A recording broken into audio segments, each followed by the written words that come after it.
ಜಮ್ಮು ಮತ್ತು ಕಾಶ್ಮೀರದ ಲಾಲ್ ಚೌಕ್ನಲ್ಲಿ ದೀಪಾವಳಿಯ ಆಚರಣೆ ಹೇಗಿತ್ತು?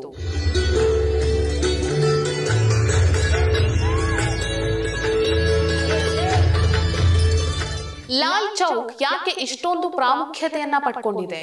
ಭಾರತ ಪಾಕಿಸ್ತಾನದ ಯುದ್ಧದ ನಂತರ ಮೊದಲು ಭಾರತದ ಧ್ವಜ ಹಾರಿದ್ದೇ ಲಾಲ್ ಚೌಕ್ನಲ್ಲಿ. ಪ್ರತಿನಿತ್ಯ ಹಿಂಸಾಚಾರ, ಗಲಭೆ, ಕಲ್ಲು ತೂರಾಟ ನಡೀತಾ ಇದ್ದಂತಹ ಲಾಲ್ ಚೌಕ್ ಈಗ ಬದಲಾಗಿದ್ದು ಹೇಗೆ?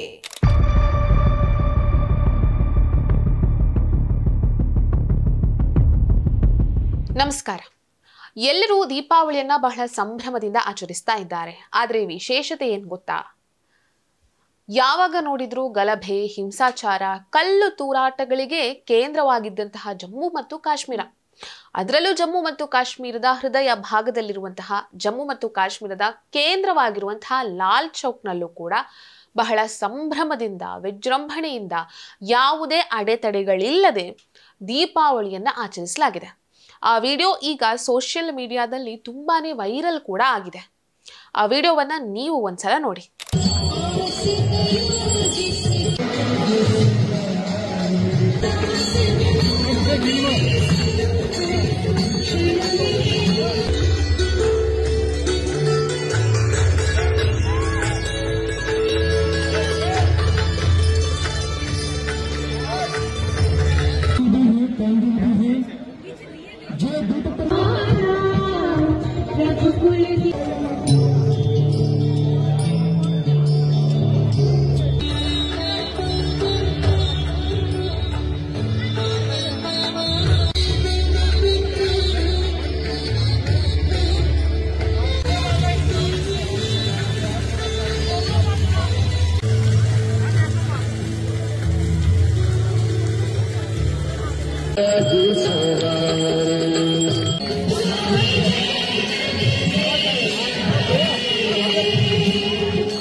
ಆರ್ಟಿಕಲ್ 370 ರದ್ದಾಗುವುದಕ್ಕೂ ಮೊದಲು ಜಮ್ಮು ಮತ್ತೆ ಕಾಶ್ಮೀರ, ಅದರಲ್ಲೂ ಲಾಲ್ ಚೌಕ್ನ ಪರಿಸ್ಥಿತಿ, ಅಲ್ಲಿನ ಚಿತ್ರಣ ಹೇಗಿತ್ತು ಗೊತ್ತಾ? ಪ್ರತಿನಿತ್ಯ ಕಲ್ಲು ತೂರಾಟ, ಹಿಂಸಾಚಾರ, ಏನಾದ್ರೂ ಒಂದು ಗಲಭೆ ನಡೀತಾನೆ ಇತ್ತು.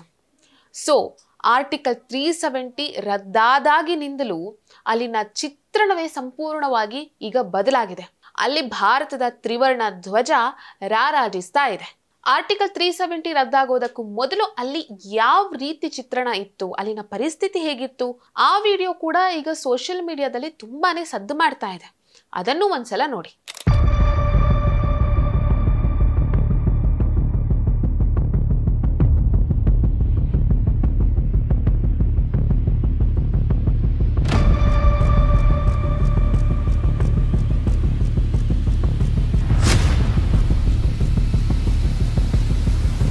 ಹಾಗಾದ್ರೆ ಈ ಲಾಲ್ ಚೌಕ್ ಯಾಕೆ ಇಷ್ಟೊಂದು ಪ್ರಾಮುಖ್ಯತೆಯನ್ನ ಪಡ್ಕೊಂಡಿದೆ ಅದನ್ನ ಹೇಳ್ತೀನಿ. ಲಾಲ್ ಚೌಕ್ ಜಮ್ಮು ಮತ್ತು ಕಾಶ್ಮೀರದ ರಾಜಧಾನಿ ಶ್ರೀನಗರದ ಹೃದಯ ಭಾಗದಲ್ಲಿದೆ. ಇದು ರಾಜಕೀಯ ಚಳುವಳಿಗಳು, ಪ್ರತಿಭಟನೆಗಳು, ಸಂಘರ್ಷಗಳ ಕೇಂದ್ರ ಭಾಗವಾಗಿತ್ತು. ಲಾಲ್ ಚೌಕ್ 1947ರಿಂದಲೂ ಒಂದು ರೀತಿ ಹಿಂಸೆಯ ಹಾಟ್ ಸ್ಪಾಟ್ ಆಗಿ ಹೋಗಿದೆ. 1993ರಲ್ಲಿ ಭಾರತದ ಗಡಿ ಭದ್ರತಾ ಸೈನಿಕರು ಉಗ್ರಗಾಮಿಗಳ ಜೊತೆಗೆ ಹೋರಾಟ ನಡೆಸುವಂತಹ ಸಂದರ್ಭದಲ್ಲಿ ಲಾಲ್ ಚೌಕ್ ಬೆಂಕಿಗೆ ಆಹುತಿಯಾಗಿತ್ತು. ದೊಡ್ಡ ದೊಡ್ಡ ಕಟ್ಟಡಗಳೆಲ್ಲ ಸುಟ್ಟು ಬೂದಿಯಾಗಿತ್ತು. 260ಕ್ಕೂ ಅಧಿಕ ಜನರು ಲಾಲ್ ಚೌಕ್ನಲ್ಲಿ ಸಾವನ್ನಪ್ಪಿದ್ರು. 1988ರಲ್ಲಿ ಲಾಲ್ ಚೌಕ್ನಲ್ಲಿ ಉಗ್ರಗಾಮಿಗಳನ್ನ ಬೆಂಬಲಿಸಿ ದೊಡ್ಡ ರ್ಯಾಲಿ ನಡೆದಿತ್ತು. ಕಲ್ಲು ತೂರಾಟಗಳು ನಡೆದಿತ್ತು. ಇತ್ತೀಚೆಗೆ ಪೆಹಲ್ಗಾಮ್ ಅಟ್ಯಾಕ್ ಆದಾಗ ಆ ಅಟ್ಯಾಕ್ ಅನ್ನ ವಿರೋಧಿಸಿ ಪ್ರತಿಭಟನೆಗಳು ನಡೆದಿದ್ದು ಕೂಡ ಲಾಲ್ ಚೌಕ್ನಲ್ಲೇ. ಲಾಲ್ ಚೌಕ್ ಇದೆಯಲ್ಲ, ಇದು ಪಾಕ್ ಬೆಂಬಲಿತ ಚಳುವಳಿಗಳ ಒಂದು ಕೇಂದ್ರವಾಗಿಯೇ ಕಂಡು ಬಂದಿದೆ. ಪಾಕ್ ಪ್ರಾಯೋಜಿತ ಉಗ್ರಗಾಮಿಗಳ ಕೆಲವೊಂದಿಷ್ಟು ಗುಂಪುಗಳು ಅಲ್ಲಿ ತಮ್ಮ ಚಟುವಟಿಕೆಗಳನ್ನ ನಡೆಸಿಕೊಂಡು ಬಂದಿದೆ. 1980ರಿಂದಲೂ ಲಾಲ್ ಚೌಕ್ನಲ್ಲಿ ಪಾಕಿಸ್ತಾನದ ಧ್ವಜವನ್ನ ಹಾರಿಸುವಂತಹ ಎಲ್ಲಾ ಪ್ರಯತ್ನಗಳು ನಡ್ಕೊಂಡೇ ಬಂದಿದೆ. ಕಾಶ್ಮೀರದ ಸ್ವಾಯತ್ತತೆ ಮತ್ತು ಸ್ವಾತಂತ್ರ್ಯಕ್ಕಾಗಿ ಚಳುವಳಿಗಳು ನಡೆದದ್ದು ಕೂಡ ಈ ಲಾಲ್ ಚೌಕ್ನಲ್ಲೇ. ಹಾಗಾಗಿನೇ ಈ ಲಾಲ್ ಚೌಕ್ ಸಂಘರ್ಷ, ಚಳುವಳಿಗಳ ಒಂದು ಕೇಂದ್ರ ಬಿಂದು ಆಗಿದೆ. ಇದಿಷ್ಟೇ ಅಲ್ಲ, ಮೊಟ್ಟ ಮೊದಲ ಬಾರಿಗೆ ಭಾರತದ ತ್ರಿವರ್ಣ ಧ್ವಜ ಹಾರಿದ್ದು ಇದೇ ಲಾಲ್ ಚೌಕ್ನಲ್ಲಿ. 1948ರಲ್ಲಿ ಭಾರತ ಮತ್ತು ಪಾಕಿಸ್ತಾನದ ಯುದ್ಧ ಆದ ನಂತರ ಪ್ರಧಾನಿ ಜವಾಹರ್ಲಾಲ್ ನೆಹರು ಅವರು ಜಯಘೋಷವನ್ನ ಮಾಡಿ ಲಾಲ್ ಚೌಕ್ನಲ್ಲಿ ಭಾರತದ ತ್ರಿವರ್ಣ ಧ್ವಜವನ್ನ ಹಾರಿಸಿದ್ರು. ಇದಾದ ನಂತರ 1990ರಲ್ಲಿ ಭಾರತದ ರಾಷ್ಟ್ರೀಯ ಭದ್ರತಾ ಪಡೆಯ ಕಮಾಂಡೋಗಳು ಲಾಲ್ ಚೌಕ್ನಲ್ಲಿ ಭಾರತದ ತ್ರಿವರ್ಣ ಧ್ವಜವನ್ನ ಹಾರಿಸಿದ್ರು.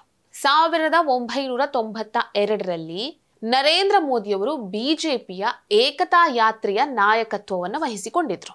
ಆಗ ಉಗ್ರಗಾಮಿಗಳು ಲಾಲ್ ಚೌಕ್ನಲ್ಲಿ ಭಾರತದ ಧ್ವಜವನ್ನ ಯಾವುದೇ ಕಾರಣಕ್ಕೂ ಹಾರಿಸಬಾರದು ಅಂತ ಹೇಳಿ ಬೆದರಿಕೆಯನ್ನ ಹಾಕಿದ್ರು. ಈ ಬೆದರಿಕೆಯ ಮಧ್ಯೆಯೂ ಮುರಳಿ ಮನೋಹರ್ ಜೋಶಿ ಅವರು ಲಾಲ್ ಚೌಕ್ನಲ್ಲಿ ಭಾರತದ ಧ್ವಜವನ್ನ ಹಾರಿಸಿದ್ರು. ಇವರ ಜೊತೆಗೆ ನರೇಂದ್ರ ಮೋದಿ ಅವರು ಕೂಡ ಭಾಗಿಯಾಗಿದ್ರು. ಟೋಟಲ್ ಆಗಿ ಲಾಲ್ ಚೌಕ್ನಲ್ಲಿ ಭಾರತದ ಧ್ವಜ ಹಾರಿರೋದು 3 ಬಾರಿ ಮಾತ್ರ.